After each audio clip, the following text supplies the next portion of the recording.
परिवर्तन होता है। मेरे परिवार के लोगों, मेरी इस बात पर गौर करना कि किसी दल ने आजादी से पहले भी यहाँ बहुत सारे राजनीतिक दल थे, यहाँ कांग्रेस भी थी, यहाँ जनसंघ भी था, यहाँ अकाली दल भी था, यहाँ मुस्लिम लीग भी था, यहाँ लेफ्ट की पार्टियां थी, किसी ने हमारे हक अधिकार की लड़ाई नहीं लड़ी। डॉक्टर बाबा साहब अम्बेडकर को पार्टी बनानी पड़ी और पार्टी बना के हमारे हकों की लड़ाई लड़नी पड़ी। सोचो, बाबा साहब जैसे विद्वान जब इनसे तब आके पार्टी बना के लड़ाई लड़ते हैं तो आप महसूस करो क्या इनका चरित्र बदल गया है। आज ये हमारे लिए अच्छे हो गए, आज ये हमारे लिए अच्छा काम कर सकते हैं। जिस तरह से लंबे समय तक हम लोग कांग्रेस से उम्मीद लगाए रहे कि ये हमारी जिंदगी बदलाव करेगी, कांग्रेस के जाने के बाद 10 साल से केंद्र में भाजपा का शासन है और भाजपा के शासन में हमारे तन से कपड़ा भी छीनने का काम कर दिया। 350 का सिलेंडर 1150 रुपए में देते हैं, बड़े बड़े वादे करते हैं, बड़े बड़े दावे करते हैं, लेकिन जमीनी हकीकत पे नहीं जाते। जो बिजली का बिल 350-400 रुपए का 250 रुपए का आता था वो 700-800 रुपए का आता है। जो पेट्रोल 45-46 रुपए का आता था वो 100 रुपए का आता है। आज आप यहाँ से किसी बाजार में जाते होंगे, आप चेक करके देखो, अब से 10 साल पहले कितना किराया लगता था और आज कितना किराया लगता है। आपका नजदीकी बाजार कौन सा पड़ता है पता? नजदीकी बाजार कौन सा पड़ता है आपका, जहां मार्केट में सामान लेने जाते हैं? मालपुरा, माल खरीदा। आज बताओ, माल खरीदा जाता है कितना पैसा लगता है? कितना पैसा लगता है माल खरीदा जाने का? 500। और 10 साल पहले कितना पैसा लगता था? 100 से 200 रुपए। यानी कि महंगाई तो 5 गुना बढ़ गई। आमदनी बढ़ी है क्या? बढ़ी आमदनी। 250-300-400 रुपए मिलते हैं मेहनत मजदूरी के। 300-400 रुपए की मेहनत मजदूरी से आप इस देश में करोड़पति लखपति नहीं बन सकते और ना ही सुख सुविधा हासिल कर सकते हैं। 300-400 रुपए की मेहनत मजदूरी से आप अपने बच्चों को अच्छे स्कूल में पढ़ा भी नहीं सकते हैं, अच्छा भोजन भी नहीं खिला सकते हैं, अच्छे कपड़े भी पहनने को नहीं दे सकते। बस 2 टाइम का रोटी बड़ी मुश्किल से आपको आप उन तक दे सकते हैं। और इन सरकारों ने आज तक हमारा मजाक उड़ाने के अलावा किया क्या है? लेकिन आप महसूस करो, 34 साल पहले इसी धरती पे मेरे गुरु मान्यवर काशीराम साहब आपको समझाने आए थे। जब उन्होंने जांजगीर चांपा से चुनाव लड़ा तो आपने उनका पूर्ण रूप से साथ नहीं दिया। अगर आप पूर्ण रूप से साथ देते तो मान्यवर काशीराम साहब यहां से जीत के जाते, और मान्यवर काशीराम साहब यहां से जीत के जाते तो आज ये जांजगीर चांपा आज के जैसा नहीं होता, ये नोएडा जैसा होता, ये दिल्ली जैसा होता। इसको पहचान नहीं पाते आप। लेकिन आपने एक बड़े नेता को हरा दिया यहाँ कांग्रेस बीजेपी के चक्कर में, और जांजगीर चांपा ही रह गया, क्योंकि उनका लक्ष्य था देश भर में घूम के समाज को उनके पैरों पर खड़ा करना, समाज को तैयार करना। आज फिर आपके पास मौका है। ये दीपक फूटे मत समझो, ये इसको मान्यवर काशीराम साहब का चेला समझो। ये मान्यवर काशीराम साहब का चप्पल वाला चेला है। अगर आपने इस मान्यवर काशीराम साहब के चप्पल वाले चेले को अपना कीमती वोट देकर केतली के निशान पे कामयाब बना दिया तो ये गरीब का बेटा आपके आंसू पूछने के लिए 24 घंटे 7 दिन आपका वर्कर बन के, आपका बेटा बन के, आपका भाई बन के आपके क्षेत्र के लिए संघर्ष करने का काम करेगा। ये पढ़ा लिखा नौजवान दिल्ली में जाके आपके क्षेत्र के हक अधिकारों की लड़ाई लड़ने का काम करेगा। मैं जानता हूं कि भीम आर्मी के माध्यम से आपने बहुत लड़ाई लड़ी है, सड़कों पे जा जाके आंदोलन किए, भारत बंद किया है, लाठियां खाई है, मुकदमे जेल गए हैं, तमाम तरह की मुसीबतों का सामना आपको करना पड़ा है।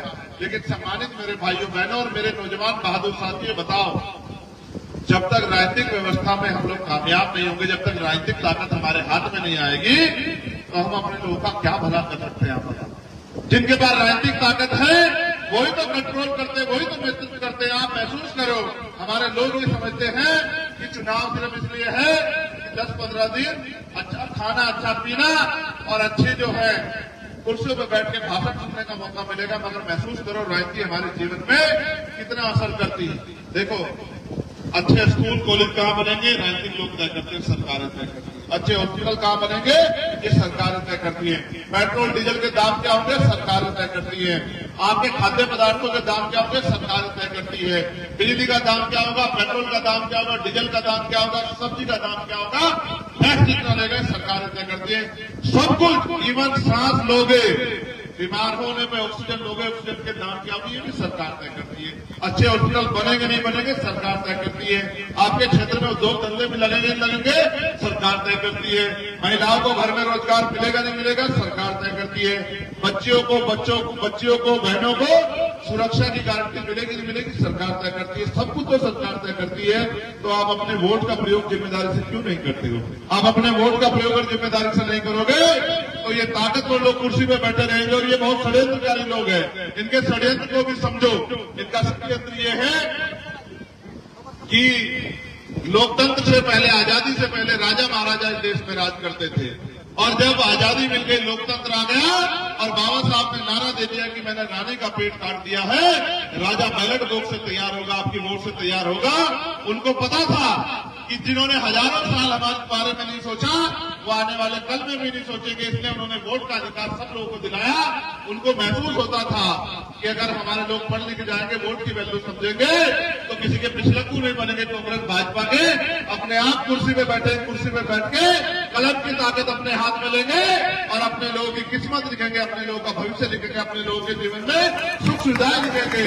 लेकिन इन्होंने, अमीरों ने, ताकतवर लोगों ने लोकतंत्र पे भी कब्जा कर लिया। आज इन्होंने चुनाव इतना महंगा कर दिया कि कोई गरीब का बेटा लड़ नहीं सकता है।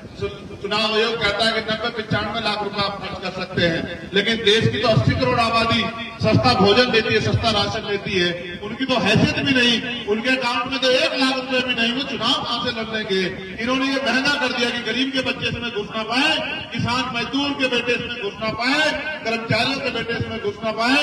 लेकिन माननीय काशीराम साहब ने इनको आंदोलन चला के मुंह तोड़ जवाब दिया और उनका जो अधूरा सपना है उसको पूरा करने की जिम्मेदारी उनके चेलों ने ली है कि माननीय काशीराम साहब का अधूरा सपना पूरा करेंगे और गुरु घासीदास जी का भी अधूरा सपना पूरा करेंगे।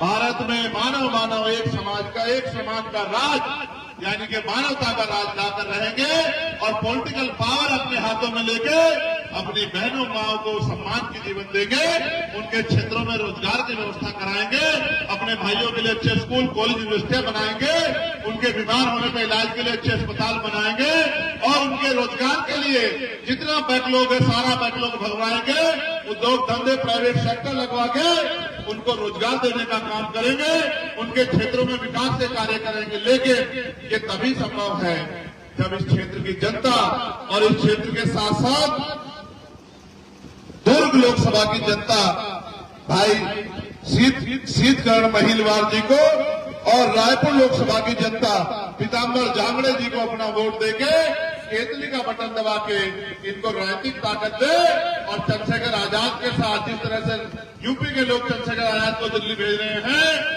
तो जांजगीर चांपा और दुर्ग के लोग जो हैं और रायपुर के लोग भी इन लोगों को दिल्ली भेजने का काम करें। इनके काम को आगे बढ़ाने का और आपके क्षेत्र को विकास की तरफ ले जाने की गारंटी चंद्रशेखर आजाद लेता है, क्योंकि हम लोग इस सपने के साथ आगे बढ़ रहे हैं कि महापुरुषों का जो विजन है, महापुरुषों का जो विजन है, महापुरुषों का जो सपना है वो पूरा होना चाहिए और हमें भी, गरीबों को भी, किसानों को भी, मजदूरों को भी, नौजवानों को भी और मेरी गरीब माँ बहनों को भी इज्जत और सम्मान की जिंदगी मिलनी चाहिए। देखो मेरी बात को याद रखना, आपको लंबा समय हो गया, आप किसी की उम्र 50 साल होगी, किसी की 55 साल होगी, किसी की 60 साल होगी, किसी की 70 साल होगी, किसी की 20 होगी, किसी की 30 होगी। बताओ चुनाव के बाद आता है आपकी बस्ती में कोई पूछने की आपके हाल क्या? ईमानदारी से अपने दिल का आता है कोई आपका भूखा पेट देखता है, कोई आपके फटे हुए कपड़े देखता है, कोई आपकी टूटी हुई छत देखता है, कोई आपकी परेशानियां देखता है। जब बेटी की शादी करते हो तो कर्ज लेते हो, जब बेटे को पढ़ाते हो तो कर्ज लेते हो। ये हमें जानवर भी नहीं समझते, तो हमें इनसे दूर रह के अपनी ताकत बनानी चाहिए। अगर हम इनके पीछे खड़े रहेंगे तो ये मालिक बन के आगे आगे बढ़ते रहेंगे। कब तक हम झूठन पे जिंदा रहेंगे?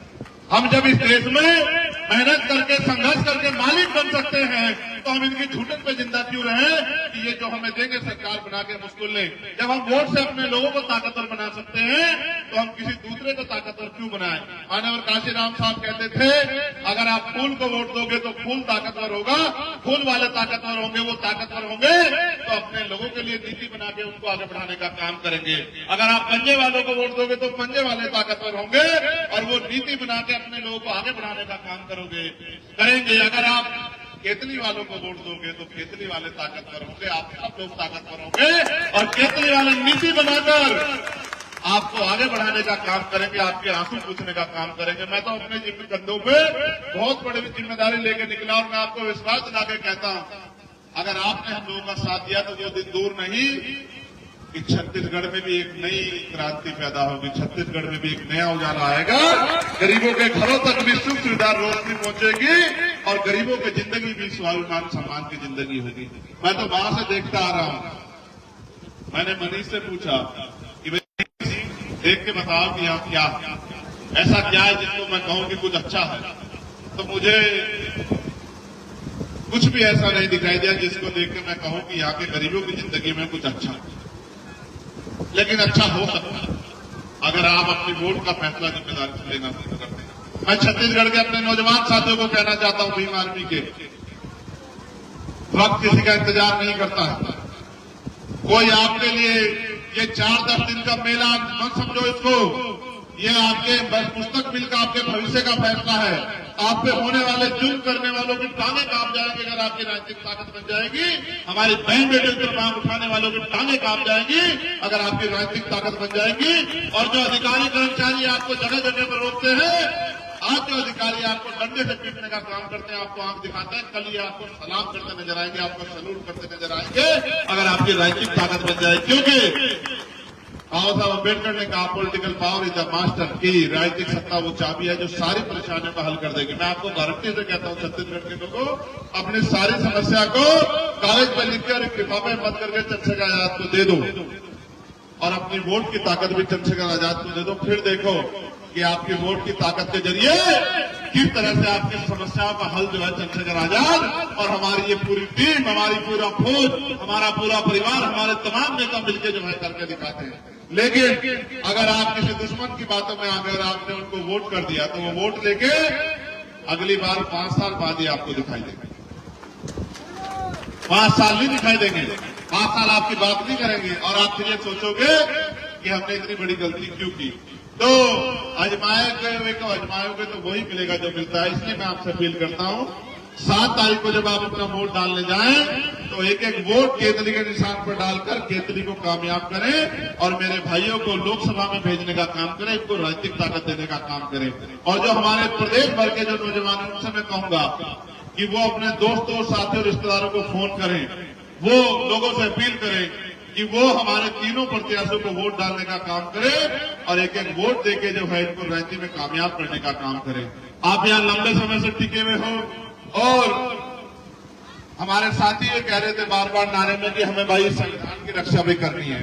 मैं आपको ये कहना चाहता हूं भाई, ये संविधान की रक्षा हम नहीं कर सकते, ये संविधान तो हमारी रक्षा करता है, ये संविधान है। तो आज एक प्राइमरी स्कूल के मास्टर का बेटा अच्छे कपड़े पहन के आपके सामने खड़ा है और ये गरीब किसान मजदूर के बेटे भी अच्छी कुर्सियों पर बैठे हैं, इनके लिए बढ़िया कूलर लगा है, बढ़िया टेंट लगा है और आप भी कुर्सियों पर बैठे हो तो इस बाबा साहब अम्बेडकर के संविधान की वजह से बैठे हो। इस संविधान को ताकत दो, इस संविधान में दी गई ताकत को अपने हाथ में लो, फिर आपको कोई आगे बढ़ने से नहीं रोक सकता। मैं आपसे पुनः अपील करूंगा कि मेरी इस बात पे आप गौर करना और हर आदमी अपने दोस्त